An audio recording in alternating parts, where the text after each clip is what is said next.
हरे कृष्णा, राधे राधे। हम श्री कृष्ण चरितामृत श्रवण कर रहे हैं। आज का प्रसंग है प्रेम की विचित्र गति। उद्धव प्रसंग भाग 5।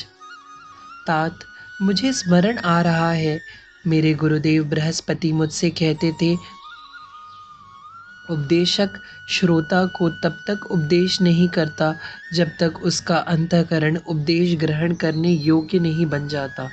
इसका रहस्य मैं तब समझा नहीं था, पर आज इस बात का कितना गहरा और व्यापक रहस्य है मैं समझ सकता हूँ, क्योंकि इस प्रेम रहस्य को समझने योग्य मेरे अंतःकरण को मेरे नाथ ने बना दिया था, उस प्रेम भूमि वृंदावन में भेजकर। अगर मेरे नाथ वृंदावन मुझे नहीं भेजते तो मैं इस महान तत्व प्रेम के साक्षात्कार से वंचित ही रह जाता। वह पूरी रात रोते रहे, बार बार मेरी मैया, मेरा बाबा, मेरे सखा, मेरी गोपियाँ और मेरी प्रिया श्री राधा, यह कहते हुए तो उनकी विलक्षण ही स्थिति हो जाती थी। मेरे प्रयत्न से वह कुछ देर के लिए सावधान हो जाते, तब वह कुछ चर्चा करते और चर्चा करते वह निरंतर अश्रु बहाते रहते। उन्होंने मेरे लिए सब कुछ त्यागा, स्वजन त्यागे, बंधु बांधव त्यागे, पति पुत्रादियों को त्याग दिया। इतना ही नहीं, उन मेरी गोपियों ने परलोक को भी त्याग दिया। वे केवल शरीर हैं, उनमें श्वास मैं ही हूँ, उनमें चेतना मेरी ही है।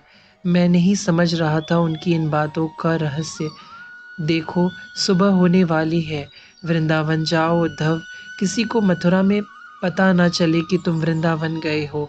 मैं यहाँ सब संभाल लूँगा, कह दूँगा कुछ भी, कोई देख नहीं तुम्हें।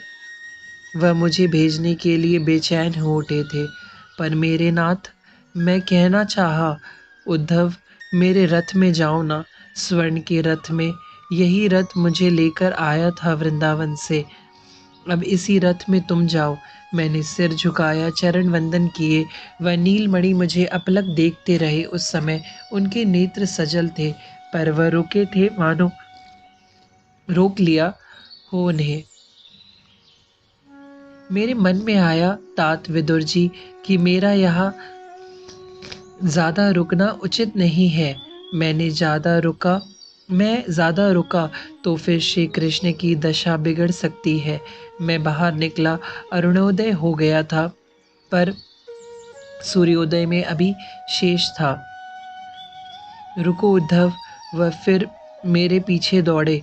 मैं रुका तो बड़े प्रेम से मेरे हाथ पकड़कर ले आए वापस महल में। मुझे देखते रहे अपलक। मैं समझ नहीं पा रहा था ये ऐसे क्यों देख रहे हैं। फिर अपना केसर का तिलक मेरे माथे में लगा दिया, मेरे केशों को बिखेर दिया, एक पीला वस्त्र मेरे मस्तक में बांधते हुए उसमें एक मोर पंख को खोस दिया था। उफ, ये सब क्या था? मैं कुछ समझ नहीं पाया। वह बेचैन थे, वह बहुत बेचैन थे। उनके मन में क्या था ये तो वही जाने। पीली पीताम्बरी उनकी निकलकर मुझे उड़ा दी थी। फिर दूर चले गए और दूर खड़े होकर मुझे देखने लगे। फिर आए मेरे पास और आकर मेरे मुखमंडल को संवारने लगे थे। उफ, जब उन्होंने यह कहा, इस मुख को मेरी श्री राधा देखेंगी, फिर बहने लगे थे अश्रु श्री कृष्ण के। तुम मेरे जैसे नहीं लगोगे ना, तो वहाँ तुम्हारी कोई बात भी नहीं सुनेगा। हाँ, अब ठीक लग रहे हो, अब मेरे जैसे लग रहे हो। मेरी प्रिया तुम्हें देखेंगी, तुम समझाना उन्हें, कहना क्यों रोती हो। वह तुम्हें भूल चुका है, कभी उसे तुम्हारी याद नहीं आती। मैंने उनके मुखारविंद की ओर देखा और प्रश्नवाचक दृष्टि से देखा। याद नहीं आती तो रोते क्यों हो? पर वह मेरी किस बात का कोई उत्तर नहीं दे रहे थे। बड़ी अटपटी चाल थी इस प्रेम देवता की। मैं तो अब जाकर समझा था, उफ, ये प्रेमेश्वर को भी नचाने का सामर्थ्य रखता था। मुझे यह बात तब समझ में नहीं आई थी तात। हरे कृष्णा, राधे राधे।